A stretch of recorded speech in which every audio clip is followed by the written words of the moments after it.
Donald Trump menjadi presiden di USA, memang kalau kita lihat itu suku bunganya itu cenderung lebih rendah dibandingkan pendahulunya maupun penerusnya. Tentu sektor-sektor minyak dan gas itu salah satu yang diuntungkan. Donald Trump ditembak telinganya, tapi yang terluka malah Joe Biden. Iya, nah itu kurang lebih topik yang akan kita bahas pada siang hari ini bareng Mas Marvin dari tim research Philip Sekuritas Indonesia. Gimana kabarnya Mas Marvin? Baik, Mas Anggit. Oke, puji Tuhan, baik Mas Marvin. Nah, kita kenal Mas bahwa beberapa minggu yang lalu itu terjadi sebuah aksi teror bahwa yang mana calon presiden terbaru dari Amerika Serikat yaitu Donald Trump tertembak. Untungnya kenanya hanya sisi telinganya aja gitu. Jadi mungkin ngincernya kepala tapi ternyata sedikit meleng dikit hingga akhirnya kena kupingnya aja. Untungnya itu, tapi efeknya ternyata teman-teman efek dominonya itu menjadi sebuah bola salju yang besar yang mana musuhnya, rivalnya yaitu Joe Biden malah yang mundur.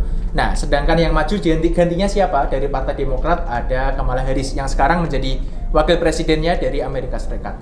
Kalau kita kenal Mas bahwa backingannya dari penyokongnya Donald Trump itu kan para sektor-sektor migas ya Mas.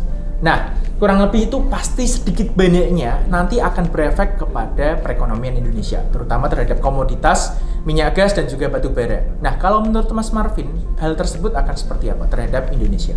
Oke, baik.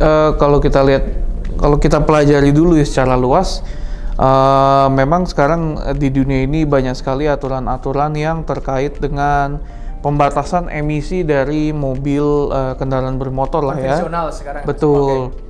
Dan itu menyulitkan produsen-produsen mobil seperti Toyota maupun Ford maupun Chevrolet untuk merilis mobil-mobilnya yang memang bahan bakarnya itu adalah minyak. Masih internal engine. Masih internal combustion, ya betul.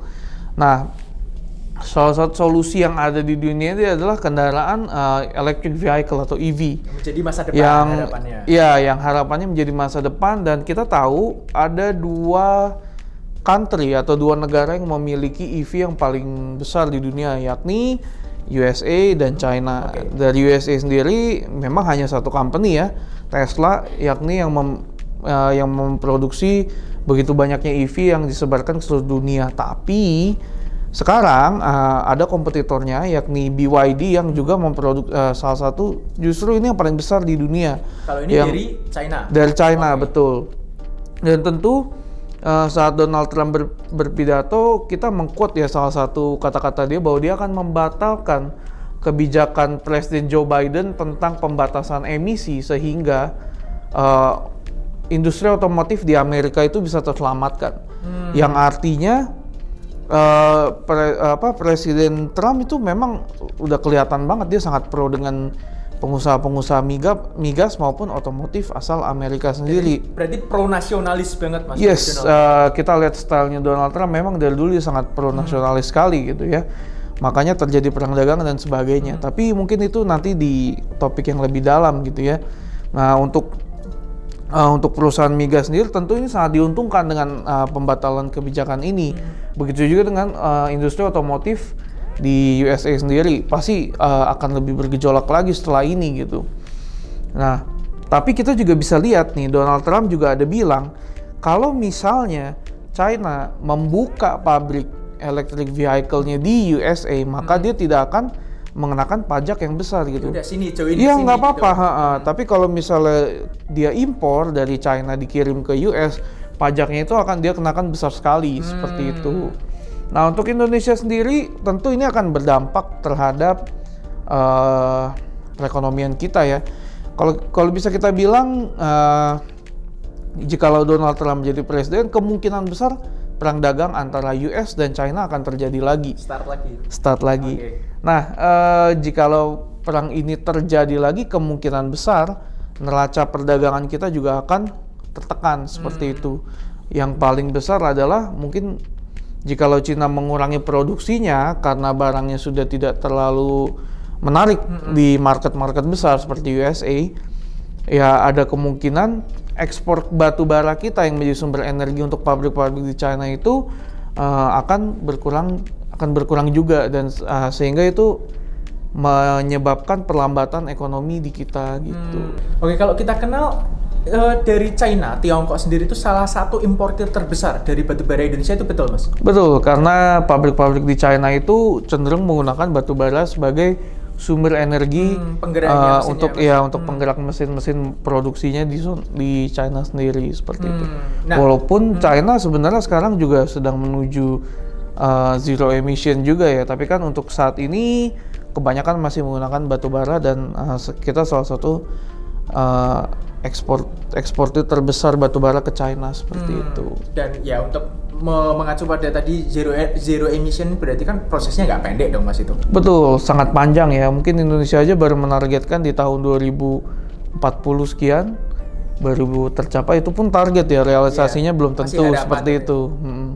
Oke, selanjutnya kita balik lagi ke Amerika sana Mas. Kalau menurut Mas Marvin, kansnya dari petahana sekarang yang diwakili oleh wakil presidennya gitu kan, akhirnya yang naik yaitu dari Kamala Harris yang menjadi calon presiden terbaru dari Partai Demokrat di Amerika Serikat melawan Donald Trump, itu kansnya berapa persen nih Mas untuk yang menang A atau B? Oke, saya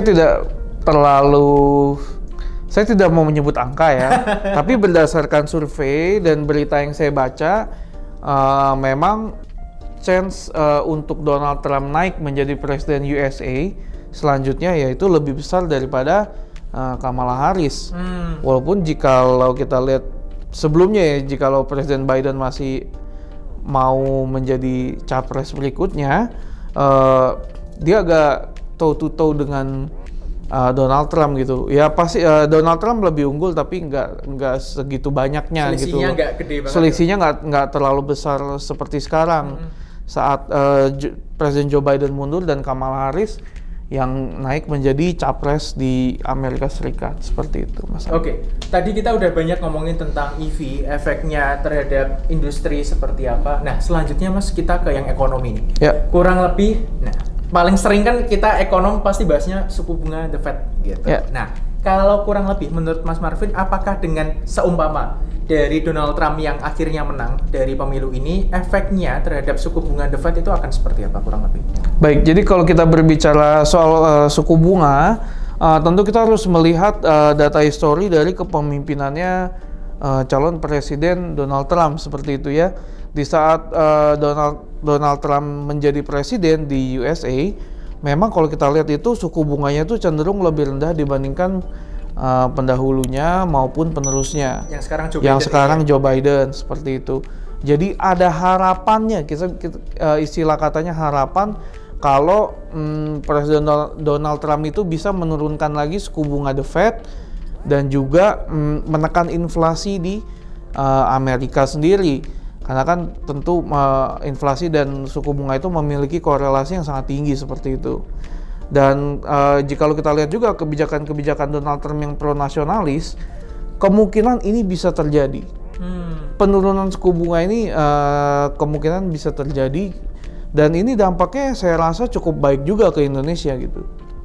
Jadi kalau kita berbicara dampaknya ke Indonesia, kemungkinan BI juga akan mengikuti rate The Fed gitu. Kalau The Fed naik, biasanya BI rate itu naik. Tapi kalau The Fed menurunkan suku bunganya, kemungkinan BI juga menurunkan suku bunganya. Nah, kalau suku bunganya rendah, kemungkinan orang-orang akan lebih berani untuk berekspansi bisnisnya, lebih berani untuk meminjam. Spendingnya berani lebih gede karena dia mau ekspansi seperti itu. Tapi kalau kita berbicara ke investasi maupun saving rate dan investment itu kemungkinan besar akan turun. Walaupun waktunya nggak langsung, nggak cepet gitu loh. Tapi kemungkinan bisa turun, mungkin ya nggak banyak sih, cuman pasti akan turun karena orang lebih berani untuk meminjam dan untuk berekspansi ya maupun konsumsi seperti itu. Oke, kalau tadi case-nya Donald Trump yang menang, tapi kalau pada akhirnya ternyata berputar, yaitu Kamala Harris yang bakal menang, Mas, itu kurang lebih efeknya akan seperti apa ke sektor-sektornya, Mas? Kalau misalnya Kamala Harris yang naik menjadi presiden Amerika berikutnya, saya tidak begitu bisa banyak berbicara soal Kamala Harris karena kan rekam jejaknya belum pernah nih sebagai presiden. Tapi yang saya tahu kemungkinan dia akan melanjutkan program-program dari Joe Biden, ya seperti itu, dan efeknya mungkin ya nggak terlalu banyak ya ke Indonesia karena kan ya seperti sekarang aja gitu, suku bunganya ya segitu-gitu aja karena kan memang sudah tinggi kan dari US.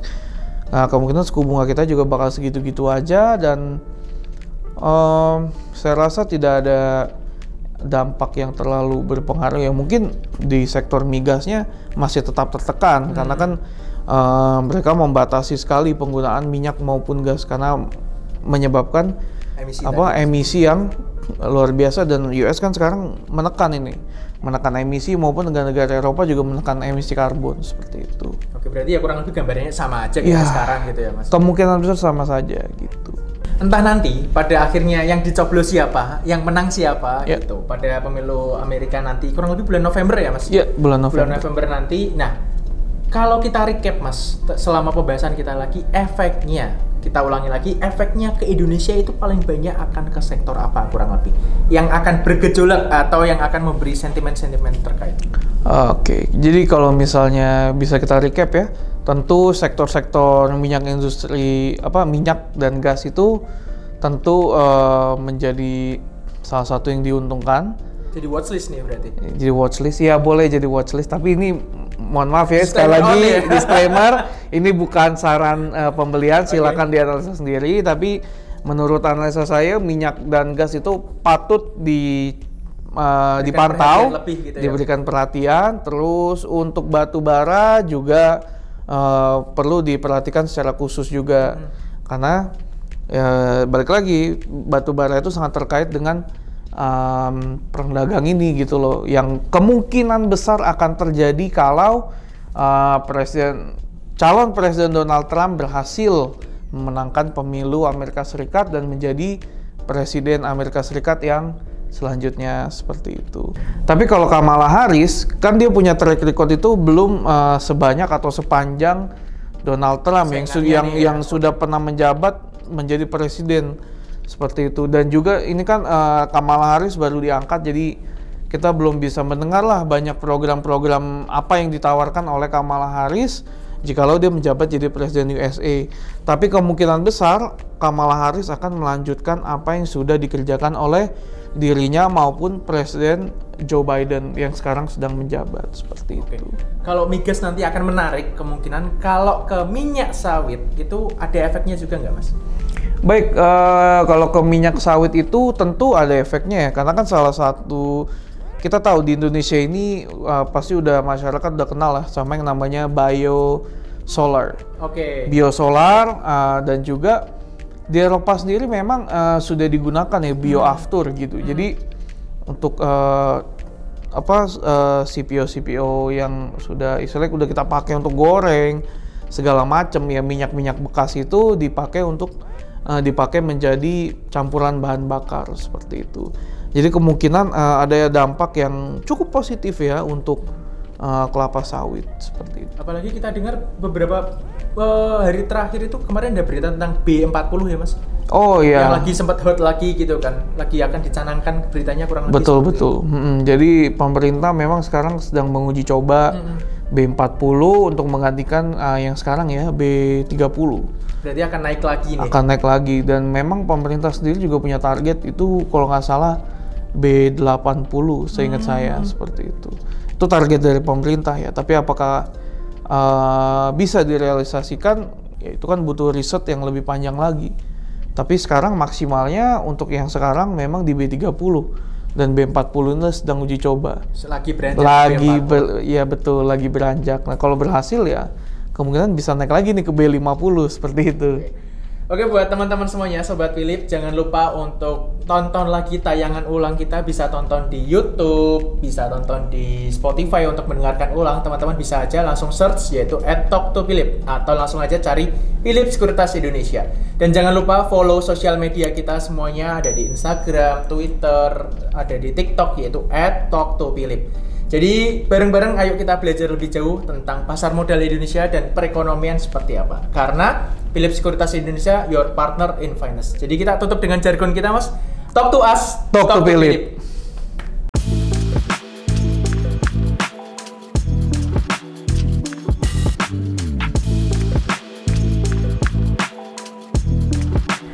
Gimana nih videonya? Menarik kan? Jangan lupa like, comment, dan share ke teman-teman kamu.